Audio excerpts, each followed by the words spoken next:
DNA replication आपके exam के लिए कंफर्म्ड 5 मार्क्स का क्वेश्चन। डीएनए रेप्लिकेशन की जब बात आती है, सबसे सिंपल सी बात ये है, the process of formation of DNA from DNA is known as DNA replication. ठीक है, तो जैसे एज इट इज आपको पता है, सबसे पहले आपको यहाँ पे इंट्रोडक्शन देना पड़ेगा। तो पहले हमने लिख दिया इंट्रोडक्शन।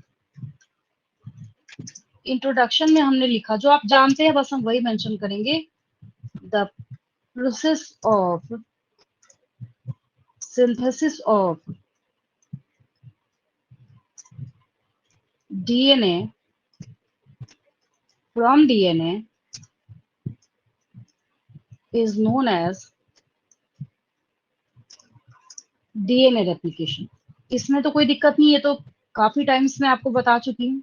इसको हम डीएनए रेप्लिकेशन कहते हैं। मतलब अभी तुरंत आपने देखा कि जब आप यहाँ पे डीएनए को क्या कर रहे हैं, रेप्लिकेट करते हुए देख रहे हैं। तो डीएनए जब रेप्लिकेट कर रहा है तो ये क्या कर रहा है, ये देखिए, डीएनए जब रेप्लिकेट कर रहा है तो ये अपनी कॉपी बनाया जा रहा है, 20 मिनट में भी बना रहा है। फिर अपनी कॉपी ये क्या कर रहा है, 40 मिनट में भी बना रहा है। तो डीएनए जो है ये अपनी कॉपीज बनाया जा रहा है।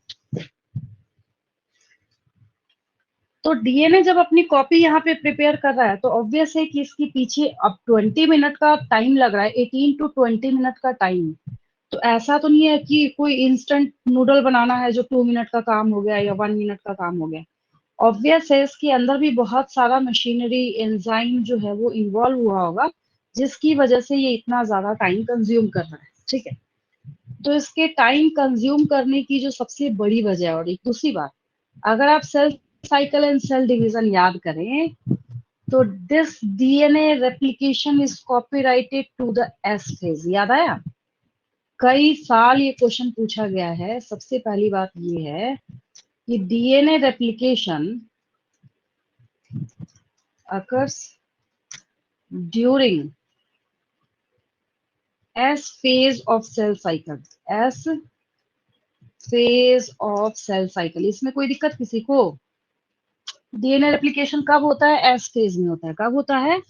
एस फेज में होता है। जब भी कोई आपसे पूछे डीएनए रेप्लिकेशन कब होता है, सिर्फ और सिर्फ क्या याद रखेंगे कि एस फेज में होता है। ठीक है, ये आपका सीखा हुआ है। अब यहाँ पे सवाल ये उठता है कि आपको क्या सीखना है यहाँ पे। ठीक है, बहुत ध्यान से समझेंगे। जब रेप्लिकेशन की बारी आती है, ट्रांसक्रिप्शन, ट्रांसलेशन, तो ये एक ऐसा चैप्टर है जहाँ पे ईच एंड एवरी क्वेश्चन का आंसर जो है मैं बच्चों को लिखती हूँ और बोलती हूँ यही लिख के आना एग्जाम में। ठीक है, ध्यान से इसको समझेंगे, बिल्कुल कंसंट्रेशन के साथ। देखिए, अब स्टेप वाइज चलेंगे। स्टेप वाइज जब चलेंगे तो मेरा बोलने का ये मतलब है, ये तो खैर इंट्रोडक्शन था, ये बेसिक इंट्रोडक्शन है, ये आपको एज इट इज यहाँ पे लिख लेना है। ठीक है, अब ये जो स्ट्रक्चर आपको यहाँ पे दिख रहा है, इसको हम रेप्लिकेशन फॉर्क बोलते हैं। क्या बोलते हैं? ऐसे ये फॉर्क जैसा अपीयरेंस दिखाता है, जिसकी वजह से हम लोग इसको रेप्लिकेशन फॉर्क बोलते हैं। तो जब बच्चों को पढ़ाया जाता है तो पूरा एक पीरियड लगा के बस यही समझाया जाता है कि रेप्लिकेशन फॉर्क क्या है। मैं यहाँ पे बच्चों को उल्टे तरीके से पढ़ाती हूँ। उल्टे तरीके से बोलने का क्या मतलब है, जब मैं बच्चों को ये सिखा दूंगी कि रेप्लिकेशन कैसे हो रहा है, क्यों हो रहा है, कहाँ पे कंटिन्यूअस स्टैंड है, कहाँ डिसकंटिन्यूअस स्टैंड है, तो बच्चा तो खुद ही बना लेगा रेप्लिकेशन फॉर्म। नहीं, जब मैं आपको पूरा सिखा दूंगी तो खुद से आप बना लेंगे।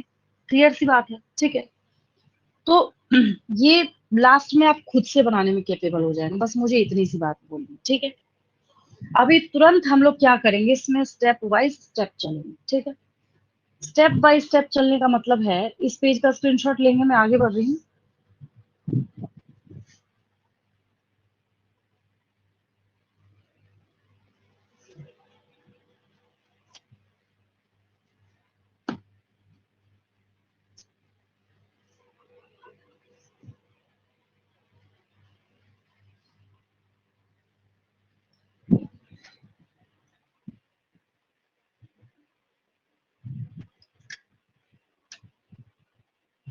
सबसे पहले हम यहाँ पे लिखेंगे स्टेप 1।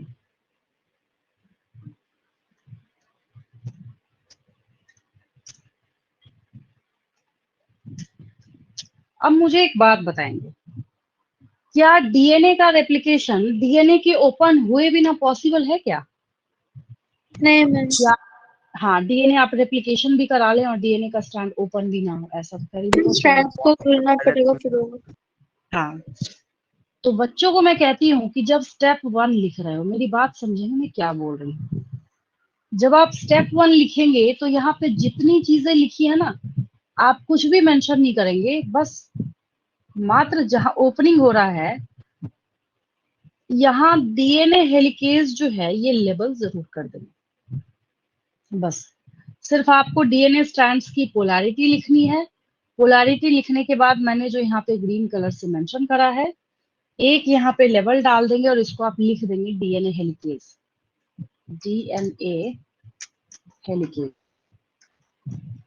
अब डीएनए हेलिकेज जो है ये करता क्या है, ये डीएनए के दोनों स्ट्रैंड्स को ओपन करने का काम करता है। मैं जैसे ही लिखूंगी ना उसके बाद आप खुद ही बोलेंगे मैम हमें समझ आ गया, अब हमें कुछ भी इसमें जानने की जरूरत नहीं है, क्योंकि स्टेप 1 तक आप डीएनए के स्ट्रैंड को ओपन नहीं करेंगे, कोई भी चीज इसमें पॉसिबल। ठीक है, तो हम लोग यहाँ पे बोलते हैं DNA helicase is responsible for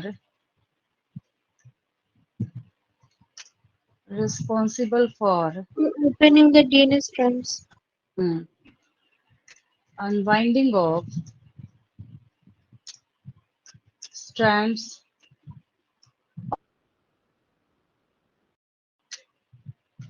दूसरी भाषा में हम ऐसा भी लिख सकते हैं, यही वो डीएनए हेलिकेज है। जो बोलने का मतलब ये हुआ कि ये जरूर यहाँ पे क्या कर रहा है, इस दोनों डीएनए के स्ट्रैंड के बीच में जो हाइड्रोजन बॉन्ड है उसको भी तो ब्रेक डाउन किया होगा इसने, उसको भी तो तोड़ा होगा इसने, है ना। तो फिर हम लोग ये भी लिख सकते हैं यहाँ पे DNA helicase also breaks the H bonds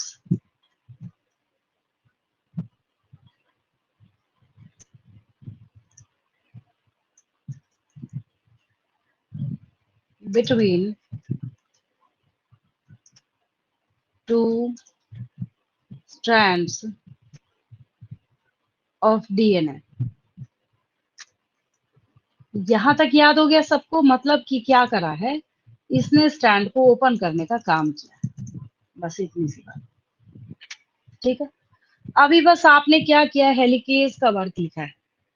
मतलब ये बोलने का कि जब आप ये बना रहे हैं और इस प्रोसेस को आप लिख रहे हैं, उस टाइम तक जो आपने ओपनिंग दिखा रखी है अभी फिलहाल इस पॉइंट तक, आपको इसमें से इसकी भी जरूरत नहीं है। लीडिंग स्ट्रैंड हम लोग लिखेंगे, आप उसकी चिंता नहीं कीजिए। अभी इसकी भी जरूरत नहीं है, इसकी भी जरूरत नहीं है, और तुरंत अभी हम लोग फ्रेगमेंटेशन की तरफ नहीं बढ़ेंगे। अभी इन सब की जरूरत नहीं है, लाइगेज तो सबसे लास्ट में है। बट बच्चों को मैं ये बोलती हूँ कि ये जो है, ये जो स्टेप्स आपको यहाँ पे दिख रहे हैं, उसमें जैसे कैसे एक आप जब छोटे थे तो एक कॉमिक्स की बुक आती जिसमें सिर्फ ना पिक्चर्स चल रहे होते हैं, उसको देख के आप स्टोरी समझ, जैसे कैसे थर्स्टी क्रो का देखते हैं ना, दो आपके पास इमेज होता है, तो दो जो इमेज होता है उसमें आप समझ जाते हैं देख के कि अच्छा पहले क्या है, उस मटके के अंदर पानी जो है वो बॉटम में है, फिर उसने बहुत सारे कंकड़ डाले, फिर वो ऊपर आ गया तो उसने पानी पी लिया। उसमें लिखा होता है क्या स्टोरी में ऐसा ऐसा है, लिखा हुआ देखा है क्या आपने? नहीं। तो ठीक उसी तरीके से बच्चों को मैं कहती हूँ कि पहले ये सीखो कि डायग्रामेटिकली कितना बढ़िया तुम डीएनए हेलिकेज अपने टीचर को समझा सकते हो एग्जाम में। अगर आपने बेस्ट समझा दिया तो आप समझ जाइए कि आपके फुल में से 1/4 मार्क भी कोई डिडक्ट नहीं कर सकता उसमें से। ठीक है, तो पहला स्टेप आपने डीएनए हेलिकेज को डेडिकेट करा है, आप डीएनए हेलिकेज का बना लीजिए, कोई दिक्कत नहीं। ठीक है, उसके बाद फिर यहाँ पे हमारे पास बात आती है पोलैरिटी की। ये मैंने आपको पहले ही सिखा रखा है, बहुत ज्यादा टाइम लगा के मैंने आपको एक पूरे पीरियड में सिर्फ पोलैरिटी समझाई है, याद है मुझे। तो यहाँ पे जब सिर्फ आपने पोलैरिटी समझा है तो आपको इतनी बात मैंने सिखा रखी है कि जो लीडिंग स्टैंड है, और इसी को एक्सप्लेन करते करते मैं वो आपको पेज भी दिखाती हूँ। मुझे याद है जब मुझे वो डिलीट करना था तो मैंने ये बोल के सेव कर रखा है कि जब मुझे जरूरत पड़ेगी तो मैं आपको याद दिलाऊंगी कि ये डायग्राम गलत है, ये वाला याद आया। मैं इसको एक्सप्लेन कर रही थी, फिर मैंने इसको क्रॉस करा था, मैंने बोला था जब कभी रेप्लिकेशन Yes, बनाना ma'am. होगा एग्जाम, हाँ तो इसको ऐसे बनाएंगे, क्योंकि इसमें हमें चढ़ता हुआ उतरता हुआ लीडिंग लैगिंग स्टैंड कुछ भी बहुत अच्छा क्रिस्टल क्लियर नहीं दिख रहा, और थोड़ा मिसलीडिंग भी है ये। तो हम जब डीएनए का रेप्लिकेशन फॉर्क दिखाते हैं तो हम ऐसे ही इसी तरीके से इसको बनाते हैं। तो हम लोगों ने भी क्या करा है, इसी डायग्राम की मदद ली है और इसी की हेल्प ली है। फिर मैंने आपको समझाया भी था, यहाँ पे पोलैरिटी लिखने में भी गलती होगी आपसे, यहाँ आपसे क्या मतलब किसी से भी गलती होगी, किसी को भी उठा के अगर ऐसा वाला दे दीजिएगा ना तो गलती करेगा ही करेगा। तो सबसे अच्छा तरीका क्या है कि जो पोलैरिटी बिल्कुल क्रिस्टल क्लियर जहाँ पे बैठे उसी तरीके से आपको उसको करना है, ठीक है। तो ये बात आपको पता है, वेल नोन है, आप बहुत अच्छे से जानते हैं, the polarity of the leading strand is 3' to 5', while the polarity of the lagging strand is 5' to 3'। इसमें एक जो न्यू वाला स्ट्रैंड जो आ रहा था ना, ये उसकी पोलैरिटी है, ठीक है, जो बन रहा था ऊपर से नीचे तक, आपको कंफ्यूज नहीं होना है। जो आपके पास लैगिंग स्ट्रैंड है उसकी पोलैरिटी है 5' to 3'। देन फिर स्टेप 1 याद हो गया सबको, सारी स्टोरी ओवर, बस एक लाइन याद रखना है, DNA helicase is responsible for unwinding of strands of DNA. कोई दिक्कत नहीं, किसी को क्लियर है बिल्कुल, ठीक है। Yes, ma'am. चलिए स्टेप 2 पे चलते हैं। फिर जब उसके बाद स्टेप 2 की बारी आती है यहाँ पे,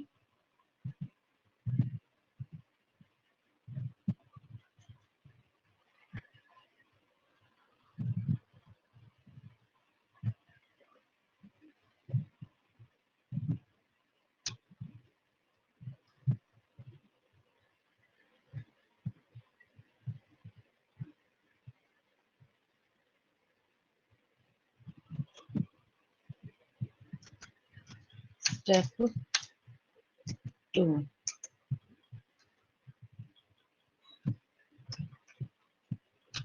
इसको एज इट इज जैसे वैसे करने दीजिए।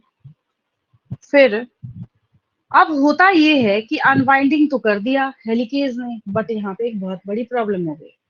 प्रॉब्लम ये है कि जैसे आपने जूट वाली रस्सी देखी होगी, जैसे आप उसको ओपन करते हैं वो रिकॉइल हो जाता है, होता है ना।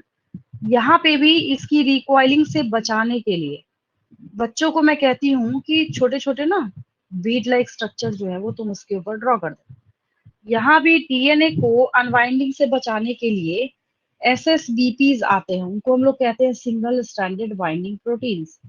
ऐसे बनाना है आपको, देखिए जो ये स्टैंड आपको दिख रहा है यहाँ पे ऐसे इसमें अटैच होगा,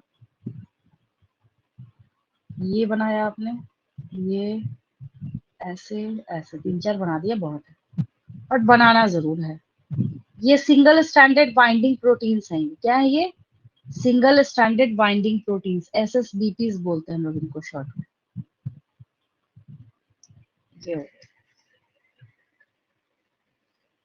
तो हम लोग लिखेंगे स्टेप 2 में, स्टेप 2 किसको डेडिकेटेड है, तो एसएसबीपीज को, एसएसबीपीज, इसको हम लोग लिखेंगे यहाँ पे सिंगल स्ट्रैंडेड बाइंडिंग प्रोटीन्स,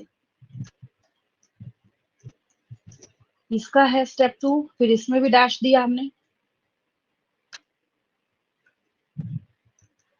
फिर हम लिखेंगे इसमें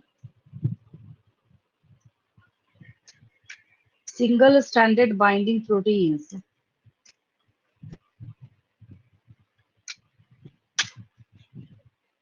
inhibit recoiling of strands of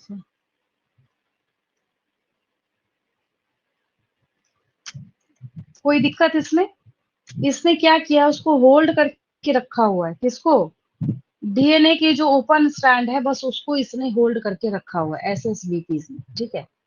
और एसएसबीपीज ने जो होल्ड करके यहाँ पे रखा हुआ है, तो जब तक आप उस पे एसएसबीपी बनाएंगे तब तक मैं बच्चों को एक बात बोलती हूँ, एसएसबीपी के प्रेजेंट रहने तक ये न्यू स्ट्रैंड नहीं बनाएंगे इसमें, जैसे होता है ना कि कोई ऐसे पब्लिक बस होती है, तो आपको चढ़ना होता है उसके अंदर, तो आप दौड़ के अपना सामान जो है वो जो पहले से उसमें बैठा होता है उसको देते हैं कि भाई अपनी बगल वाली सीट पे रख देना, मैं आ रहा हूँ। तो जब आप जाते हैं तो उस सामान को उठा के फिर वापस वहां बैठ जाते हैं। ऐसा हुआ है कभी आपके साथ? कभी करा है आपने ऐसा? ठीक उसी तरीके से यहाँ पे क्या होता है, ये जो एसएसबीपी है ये सिर्फ तभी तक होल्ड करके बैठा हुआ है जब तक कि इसके ऊपर न्यू स्टैंड जो है वो नहीं आ जाएगा। ठीक है, तो एसएसबीपी ने यहाँ पे होल्ड करके रखा हुआ है। और ये आपने क्या बनाया है, यहाँ से हम लोग एरो कर सकते हैं, ये रहा आपका सिंगल स्टैंडर्ड बाइंडिंग प्रोटीन्स। ठीक है, चलिए इस पेज का स्क्रीनशॉट लेंगे।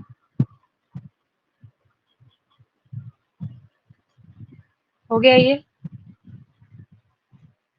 Yes sir.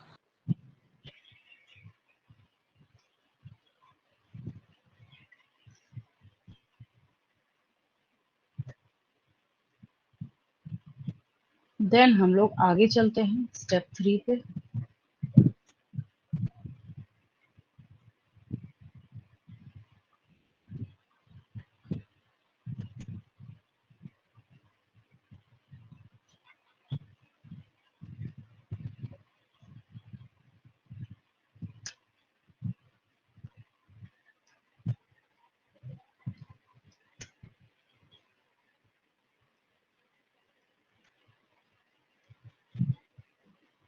स्टेप 3,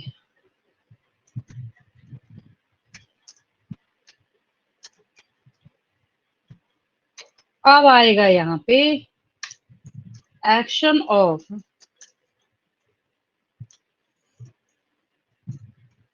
डीएनए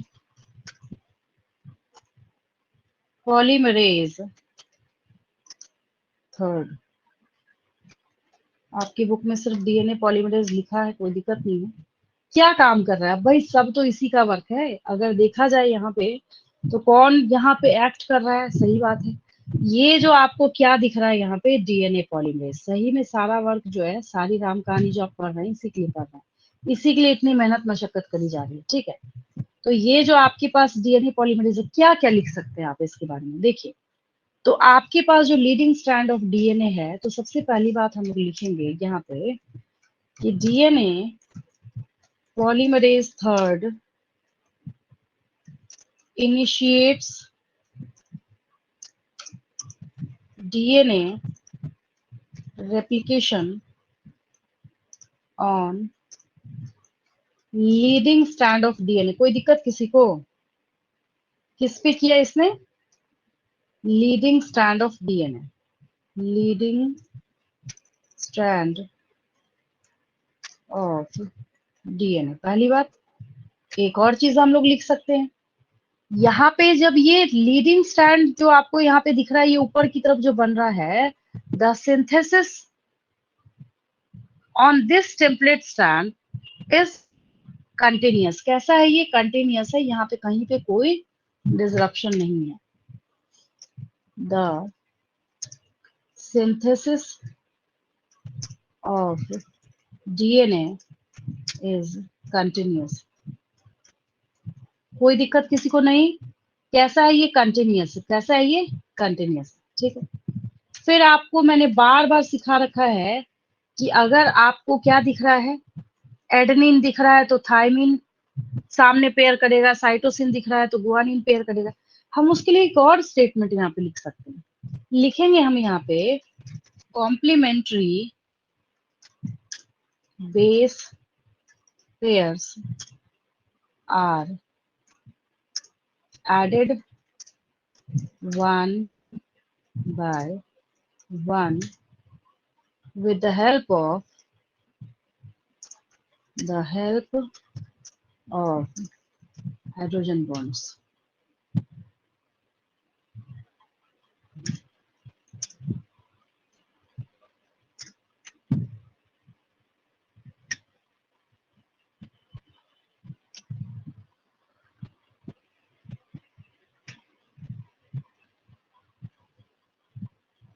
चलिए इस पेज का स्क्रीनशॉट लेंगे।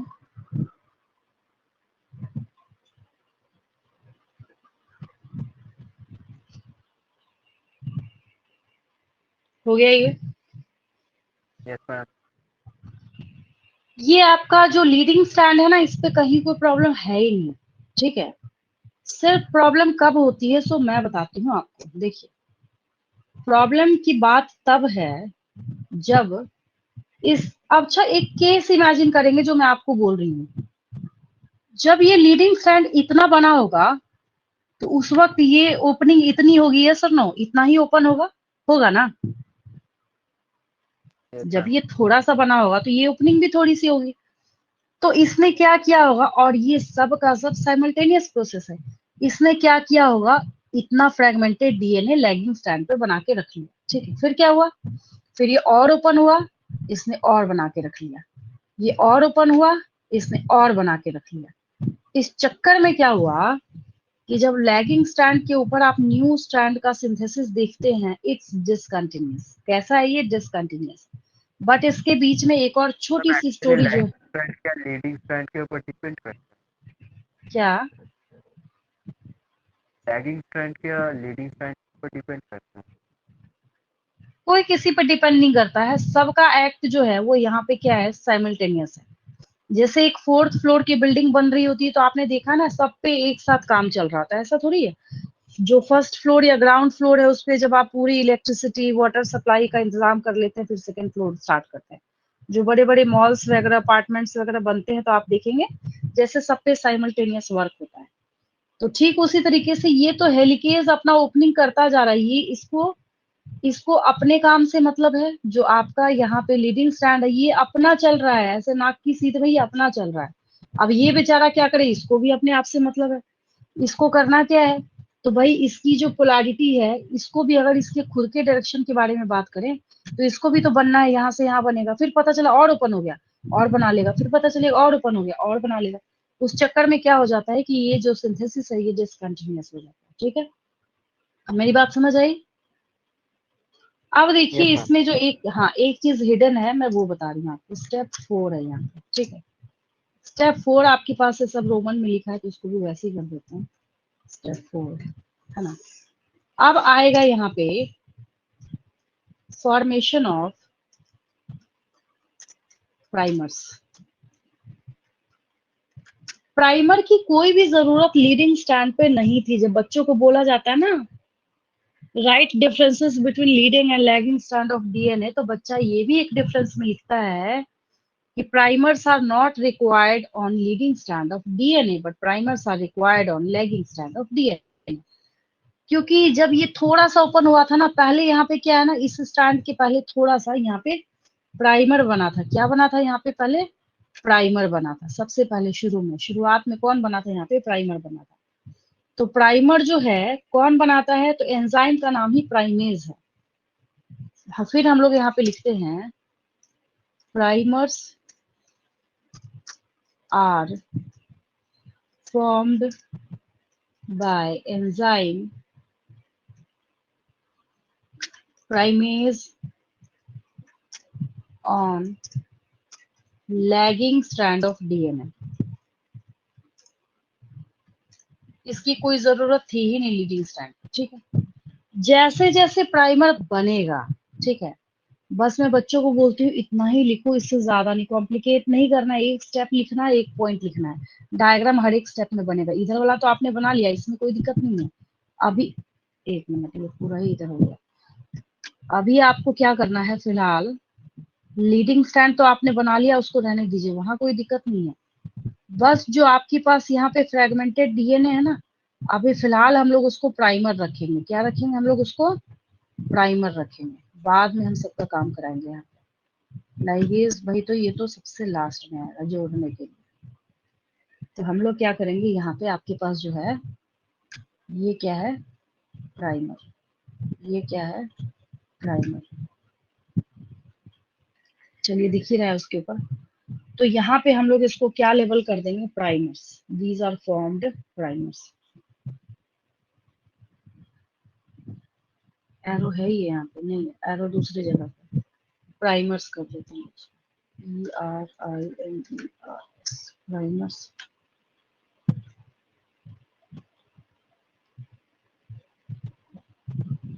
ये आपको जो दिख रहा है ये क्या है, ये प्राइमर्स है, प्राइमर्स। ठीक है, फटाफट स्क्रीनशॉट लीजिए इस पेज का।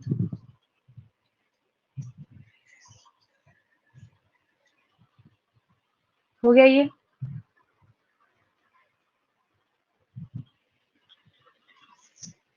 Next step, step 5।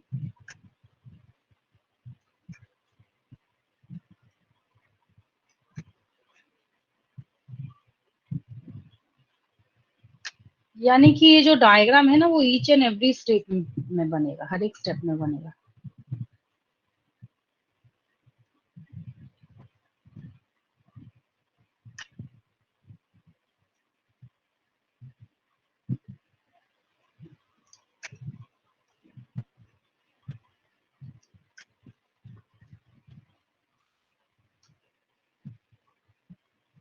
स्टेप 5 में लिखिए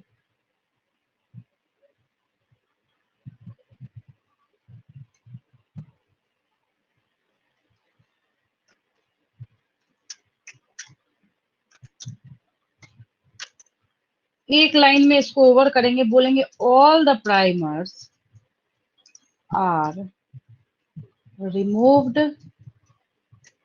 सबको यहां से हटाया जाएगा, रिमूव्ड बाय, अब यहाँ पे आएगा DNA polymerase 1, DNA polymerase 1, all the primers are removed by DNA polymerase 1 and then new fragmented strands of DNA are synthesized on lagging strand of DNA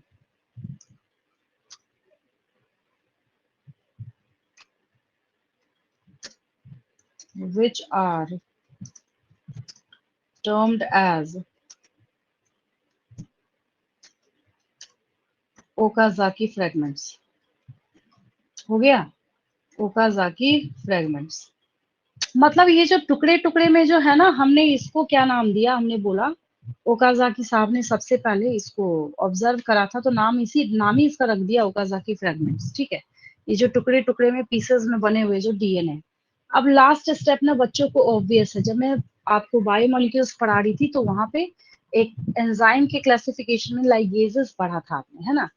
यहाँ पे ये डीएनए लाइगेज है। लाइगेजेस की जो फैमिली होती है वो सिर्फ जोड़ने के काम के लिए जाना जाता है। तो यहाँ जब डीएनए लाइगेज के बारे में बात आती है तो सिंपल सा एक लास्ट लाइन हम लोग लिखते हैं, DNA ligase joins all the Okazaki fragments to form a continuous strand of DNA। बस खत्म। फिर हम लोग यहाँ पे कर देंगे last step, step 6।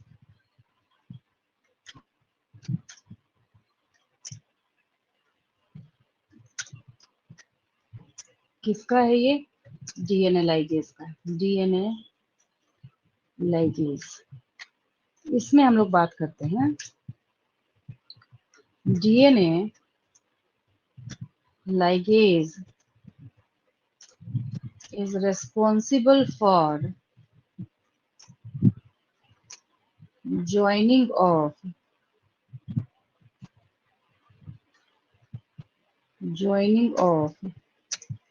all the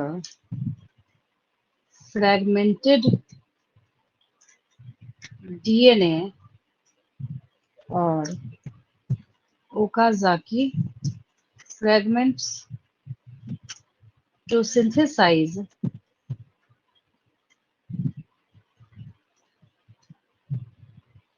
continuous strand of DNA। फिर फाइनली जब पूरा ये चलता रहता है भाई, कभी तो ऐसा टाइम आएगा कि हेलिकेज जो ओपन करता करता करता ओपन ही कर दिया पूरा और ये बनता बनता बनता दोनों के दोनों सेपरेट ही हो गए, जैसा कि अभी आपने मिसेल्सन एंस्टॉल एक्सपेरिमेंट में सीखा। ठीक है, अब देखिए तुरंत क्विक रिवीजन कीजिए। ठीक है, मैं आपसे क्वेश्चन पूछ रही हूँ, क्वेश्चन का आप आंसर दीजिए। Which enzyme is responsible for unwinding of strands of DNA? DNA helicase. Very good. The factor which is responsible for inhibition of recoiling of strands of DNA.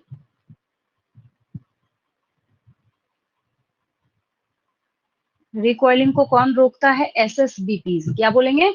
SSBPs. फिर अगर आपसे पूछा गया कि what is the polarity of leading strand of DNA? 3' to 5', 3' to 5'. अगर आपसे पूछा गया न्यूली सिंथेसाइजिंग स्ट्रैंड की पोलैरिटी क्या है ऑन लीडिंग स्ट्रैंड, तब 5' to 3' हो जाएगा. ठीक है. Mention the name of fragmented DNA which are formed on lagging strand of DNA. Ma'am एक बार और क्वेश्चन पूछ. Mention the term for fragmented DNA which are formed on lagging strand of DNA. Okazaki fragment. Very good. And the enzyme which joins all the Okazaki fragments. DNA ligase. हो गया done. ये आपका replication पूरा हुआ. ऐसे ही one line के 6 step 6 diagram आपको बनाना है. 4 मिनट का समय लगता है इसको पूरा लिखने में. चेक कर लीजिएगा लिख के. और आपके 5 मार्क में से 1/4 भी डिडक्ट नहीं किया जा सकता. और जितने भी क्वेश्चन है नीट के एग्जाम की एक भी इससे मिस नहीं होगा. मैं आपको प्रैक्टिस कराऊंगी नेक्स्ट क्लास में इसको. ठीक है. आज की क्लास में कोई दिक्कत नहीं, किसी को क्लियर है बिल्कुल? Yes, ma'am. Yes ma'am. Leave करूं मैं? Thank you, Thank you ma'am. Ma'am. बिल्कुल.